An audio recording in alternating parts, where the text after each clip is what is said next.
Morning everybody, welcome back to the channel. Okay then, so I'm out in the field today, and a couple of years ago we put a drain in this field. It comes through the hedge where that broken bit is, and then travels across the field, down the low area and up to that far corner,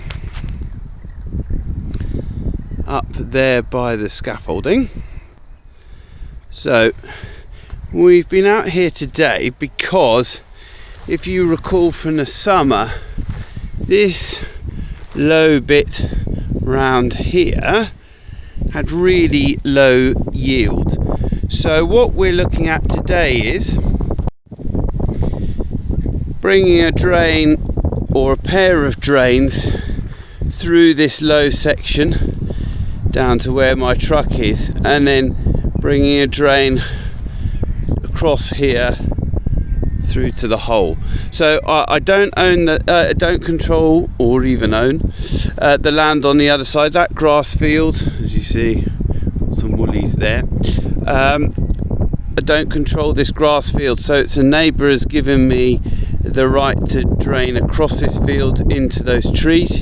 He's got some old mill ponds, so there's an existing drain across this field into the trees, and we're going to run across here to the truck, and then two spurs across this field.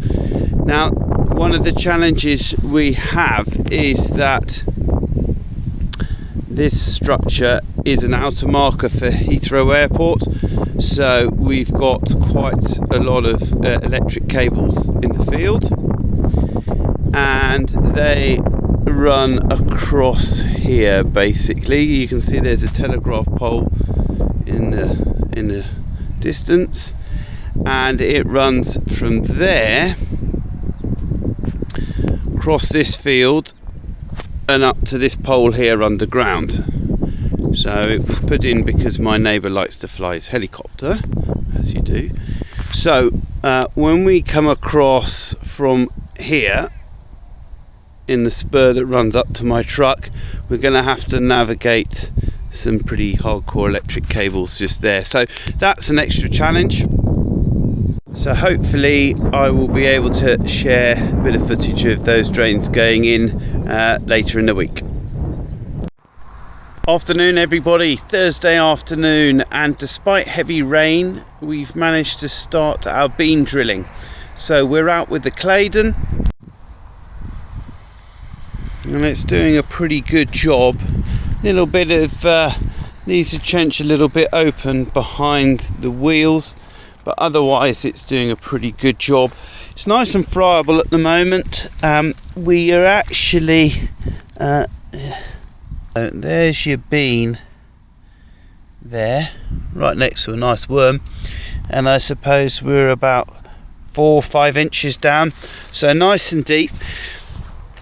We're actually a little bit concerned about trash, not so much in this field but elsewhere, and so we're running with the opening discs on to try and cut through the trash.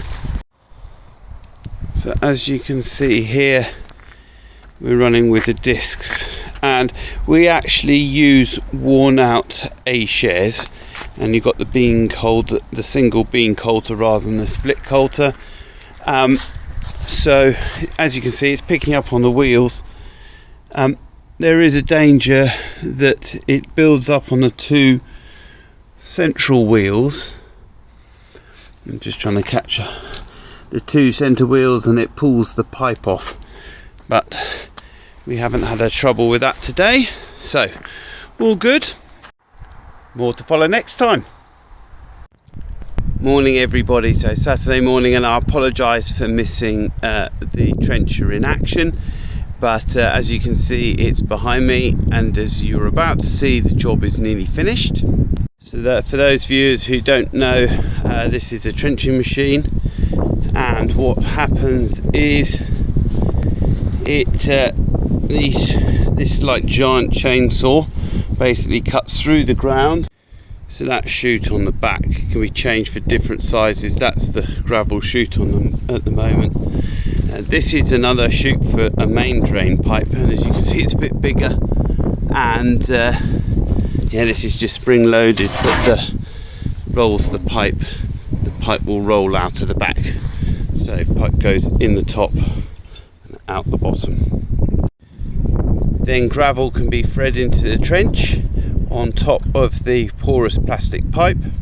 As you can see here, that the plastic pipe's got little holes in it to let the water enter the pipe, so that water falls on the ground, percolates through the washed stone into the porous pipe, and then out to a ditch or a pond or whatever it is.